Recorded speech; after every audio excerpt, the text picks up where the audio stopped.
So, I finally remembered how to write. It's been a couple of years since I wrote anything scripted, and it's nice to be back with fresh content instead of trimmed streams from a couple of years ago. Those videos will still be coming to at least finish those series, but I'm finally in a headspace where I want to write again, so hi! If this is your first time visiting the channel, you're walking in on a new ground zero. I plan to talk about plenty of gaming franchises, including Pokemon, Persona, Fire Emblem, and more. I'm plenty open to suggestions too in the comments if you guys have anything you want me to discuss. For this video, I decided I'd go back in my history and redo my very first public video.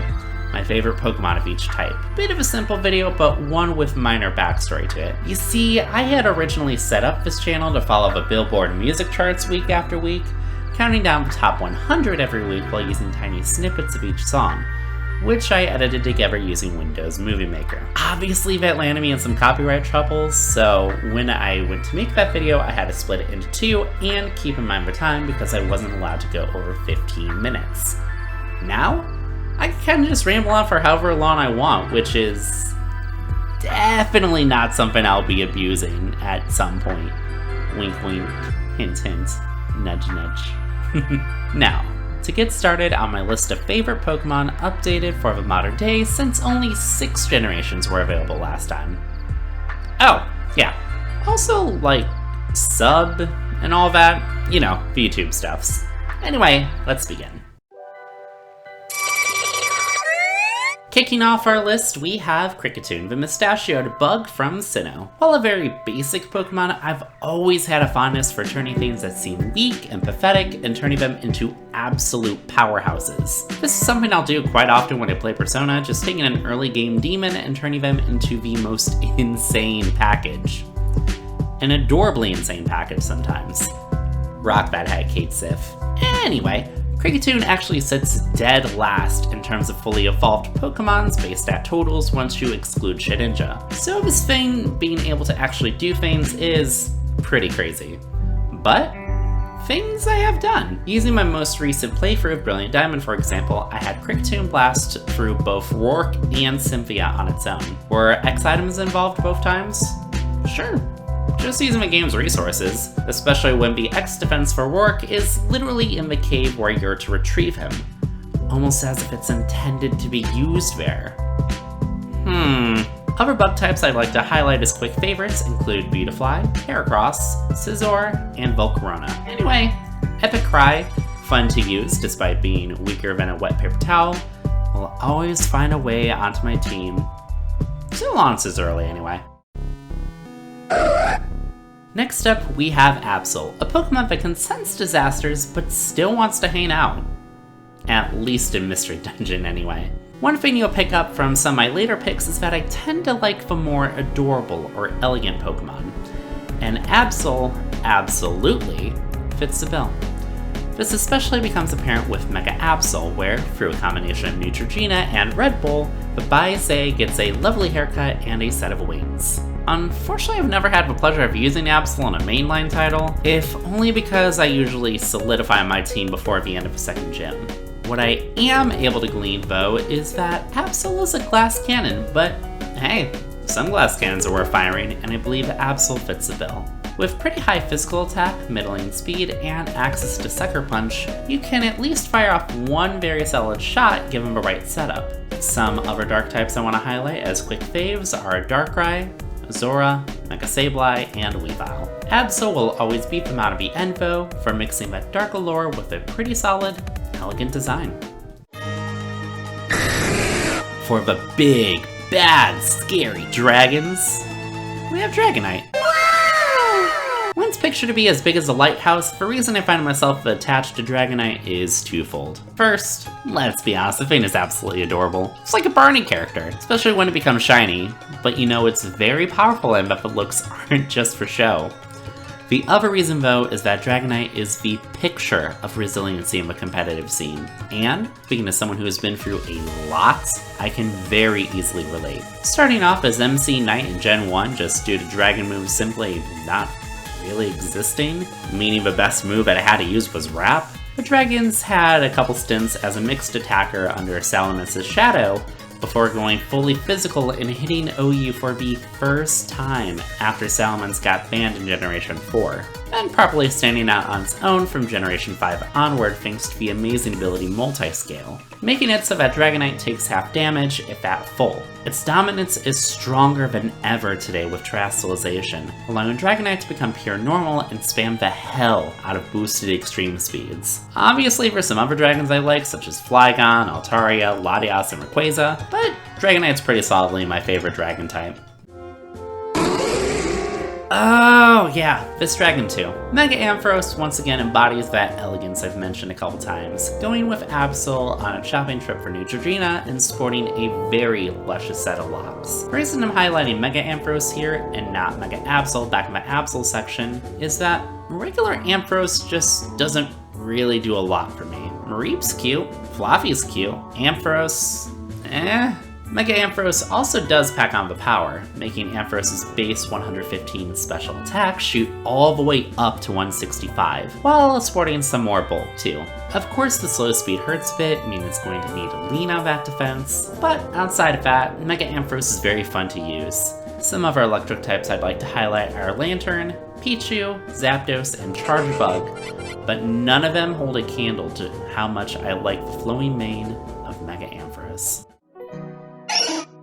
Oh, Wigglytuff. My favorite, awful, terrible, awful Pokemon. Really only having HP with everything else being base 80 or lower until Generation 6, while also being completely overshadowed by the existence of Clefable. This is a mon that probably should have fallen into obscurity. And yet, there's something about this thing that always brings me back. From its absolutely insane eyes in the Generation 1 games, as well as his usefulness during the campaign of Gen 1 due to being able to use moves like Bubble Beam, Mega Kick, and Thunderbolt, to his starring role as Guildmaster in Mystery Dungeon Explorers of Time, Darkness, Sky. There's just something about this tall rabbit that I simply adore. It might also come down to the fact that I also feel pretty useless at times, but hey, give me some time and support and I'll sparkle.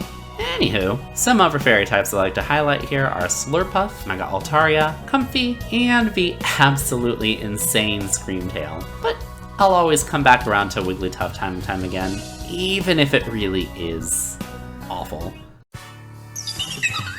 The first modern Pokemon on the list proper, Hisuian Lilligant strikes a very hard balance between power and grace. If his form didn't exist, I'd put regular Lilligant on the list, a Pokemon I enjoyed for having a very charming design as well as having the power to go hard thanks to Quiver Dance, Petal Dance, and Own Tempo. Very Tier No approved Pokemon right there. Hisuian Lilligant kicks that up a notch, grabbing a fighting typing and going fully physical bolstered by the move Victory Dance, which is just physical Quiver Dance, but something only it can learn, as well as having access to Axe Kick, Close Combat, Leaf Blade, and Ice Spinner of all moves, bolstered further by having Hustle. Just a very fun Pokemon to use overall. Some other fighting types I'd like to highlight here are Lucario, Megalopony, Mienshao, and Kung-Fu, but Hisuian Lilligant will always be a step above the rest. Following up the only user of Victory Dance with a Victory Pokemon, we have Victini. I'll be honest in that I don't really like a lot of the fire types, but Victini is definitely a shining star in a sea of dredge. First things first, run back cry one more time. Chimchar wishes it had that level of chaotic energy. Thing's just as adorable as Chimchar too, with the little wings on its butt, the little V thing it does with its fingers, and those huge blue eyes that in theory could make it look alien, but fit the design pretty nicely. As far as what it can do on the field, well, there's V-Create. That move is a menace, even off of base 100 attack. Also packs Bolt Strike, Glaciate, and U-Turn among other moves to round out its coverage, making the little thing a staple of the higher tiers the last couple generations. While I may also like the fiery personalities of Chimchar, Blaziken, Fuecoco, and Chandelure, Victini is easily going to come out on top for generations to come. We follow up victory with peace and happiness, in the form of togekiss. Well, at least in its appearance in Pokedex entries anyway. To quote the Pokedex, as everyone knows, it visits peaceful regions, bringing them gifts of kindness and sweet blessings. In Heart Gold Soul Silver, and known as a bringer of blessings, it's been depicted on good luck charms since ancient times. In Shield. In competitive though, Thunder Wave and Air/City baby. Vayne is an absolute menace with Serene Grace and base 120 special attack, but it's fine because it's cute. Look at that little smile. How could you hate that smile? Oh, it flinched you 6 times? Oh, okay then, yeah, I guess. If you want to be weird. Still, good mix of elegance and power, exactly what the flying type deserves. I do also quite like Xatu, Delibird, Ho-Oh, and Tropius, but like, it's togekiss. Very easy addition to the list. This? Not as much. Not because of there being stiff competition, but because... Actually, I'll just let Dr. Will say it. Will? And I thought it was because I really liked everyone here. But then I realized it was the opposite of that. I can't find an individual to hate, because I hate you all. There's no one I hate more than anyone else. I'm not big on the ghost type at all. There's some good ones in there for sure, like the aforementioned Chandelure, as well as Giratina, Spiritomb, and again Mega Sableye, but there's 2 big problems with this type. They often appear after I fully lock down a team, which is almost always in the very beginning stages of each new generation, meaning I'm often not using them until future playthroughs. Plus, the designs typically strictly go for power and menace, which doesn't really vibe with what I like aesthetically. Ceruledge is a bit different though, adding in a cool sheen to the power. There's a reason why this Vayne and Armor Rouge were memed on to be like the Mega Man Robot Masters pre-release. There's definitely something about the facial structure, but if you're sticking your thoughts, and comparatively, Ceruledge just has a really cool design, with the dark blue-purple flames that would only make you think it's a weaker flame, but purple is actually one of the hottest flame colors, only being topped by white. Very potent Pokemon thanks to having Bulk Up, Sword Stance, Bitter Blade, and good stats to back it up, with a very cool design knocked in there as well. I could list a number of things here, including talking about how cool of a design it is for a middle stage starter, especially because it's a middle stage starter, or I could just play this. Could it be? Yes, it is! The beauty of a sunrise, the peacefulness of a gentle breeze. There's no future in this dark world. It's enough to break your hearts. I don't want to disappear either. But if history could be changed, I'm willing to pay that price. Even if we disappeared, it would be for the sake of everyone who lives in the future. Then what am I supposed to do? What are you supposed to do? Didn't you wonder this earlier? And you decided that you would decide for yourself. You insisted that because you don't know what to believe. You wouldn't accept words for their face value, and you'd think for yourself. Think for yourself, then act as you deem right. Alright, I think I understand what you're saying. Yes, Lucas has a special quality that makes others feel that way. The same way that I care for Lucas as a friend. You, Riolu, also feel that same way about Lucas. Lucas is lucky to be blessed with a friend like you. While I think Grovyle is just okay as a Pokemon, I think that as a character he is phenomenal. The moral of his story is simple, doing whatever it takes to make things right, even and especially if it comes at your own detriment. If you haven't played Explorers of the Sky yet, please do so. It kicks the storytelling elements of the mainline games out of the water even to this day, with a lovely atmospheric soundtrack to boot. Sure, the grass type has Chikorita, Dolliv, Ludicolo, and even Celebi from the exact same game, but we're talking about a Pokemon that's been a big part of a core memory ever since 2009. I'm not letting that go easy. I don't want to get too into detail lest I run the risk of spoiling the game, but nothing's topping Grovyle for a very, very long time in the grass department. This one, not nearly as deep of a connection, but still one I like quite a bit. I do have a similar feeling with a ground type, but I do have a fire type, but At least there's a more solid lineup here, given this type has the likes of Marowak, Vampy, Quagsire, and Garchomp in the mix. For Flygon, it once again comes back to that mix of beauty and strength. Sure, it's not the sharpest sword in the hills, but the fact that a ground dragon type, who has its highest stat at 100, is still hanging around above the bottom tiers, thanks to sheer versatility, is something to be amazed by. Whether it needs to act as a wall via defog or do some dragon dance stuff, Flygon is never a bad option, especially doing a story playthrough. I just wish we got Mega Flygon. Now wouldn't that be something? Easily the most beautiful of the fossil Pokemon, Aurorus packs the northern lights in its sails with a very pleasing mixture of blues and yellows. Also works really well in a generation as easy as Gen 6, especially if you have access to the Aurorus tutor moves like I did, so you can just bowl Dialga over with Hyper Voice and Earth Power. Obviously, with Refrigerate and base 99 special attack, it's able to do some things, but unfortunately being slower than quite a large portion of Pokemon that can pack fighting or steel moves does it no favors, as proved by its lack of competitive success. Regardless of that though, it's a very cool Pokemon to use in-game. Sure, you could pick up, say, Frostlass, Theo, Lapras, or especially Alolan Ninetales for the Ice type, but none of them have that touch that speaks to every child at heart.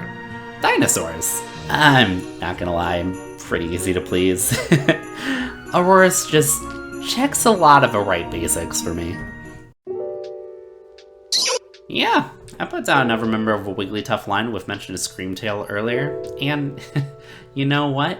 Let me just toss in Igglybuff too. I absolutely adore this line. But let's focus up on Igglybuff real quick before the main attraction for the spot. For Igglybuff, it's purely for another mystery dungeon reason. That being the special episode that follows Wigglytuff's exploits into adventuring when he was just a wee little Igglybuff. I don't want to spoil the plot of a special episode, but basically, Igglybuff forms a quick friendship, learns plenty from them, but before long they need to separate for an indefinite amount of time. It's a really hard moment for Igglybuff, but a special episode teaches an important lesson.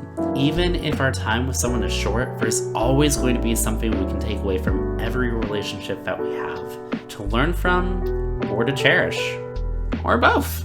The key is moving on with that wisdom though, instead of staying stagnant. Now, Jigglypuff. If Wigglytuff resembles how I can feel useless at times, unless given the right support, Jigglypuff portrays my more trollish side.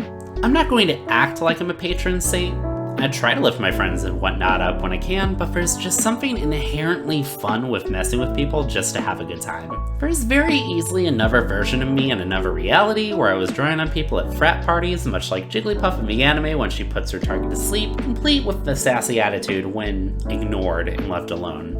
And for being part of a very populous normal type, trust me, this thing does have competition. This is a type that has Eevee, Skitty, Porygon Z, and Beware among many, many options. But like, it can either be terrible or a menace even in Smash. It's Jigglypuff. What do I actually need to say here, right?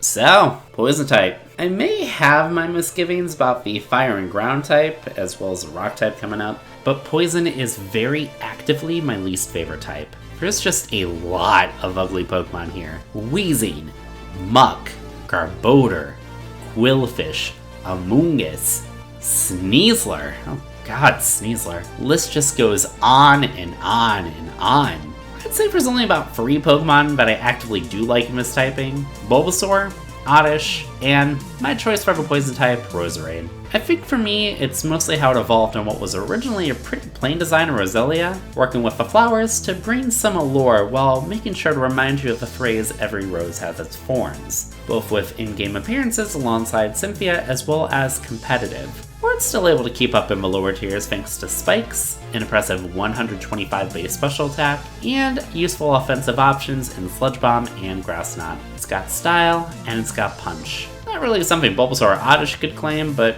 hey, what you gonna do? This right here is my favorite Pokemon of all time, and I don't see that changing. Yeah, the small little blue fairy Finny from Sinnoh. Let's just get some other great Psychic types out of the way that I like quite a bit. Glade, Mew, Jirachi, Alolan Raichu. All great mons, plenty to love, none of them are Azelf. And I'll be straight up, it's all for personal reasons. The design of Effectvet's very definition of a glass cannon where firing doesn't even factor in. Azelf is the willpower Pokemon. Simply put, it represents the capability to push past whatever obstacle may be coming your way, or hold up when something's trying to sway you from what you're trying to accomplish. It's the feeling of resiliency and keeping your head up when the going gets tough. I've had a lot, and I mean a lot, of bad already in my life in my 27 years on this earth as of typing this. There's been plenty of points where I just want to shut myself away from everything, or worse.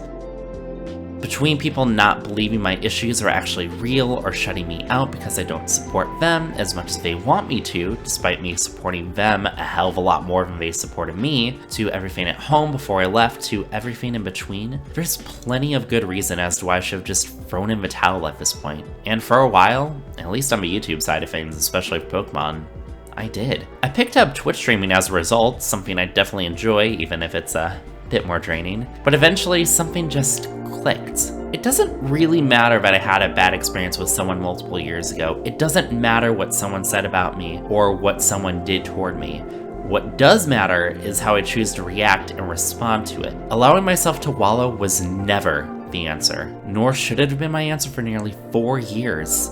It's one of a few areas where I faltered, but I'm back and better than ever now. I have the willpower to push forward, with Azelf lingering in the back of my mind whenever I need to give 130%.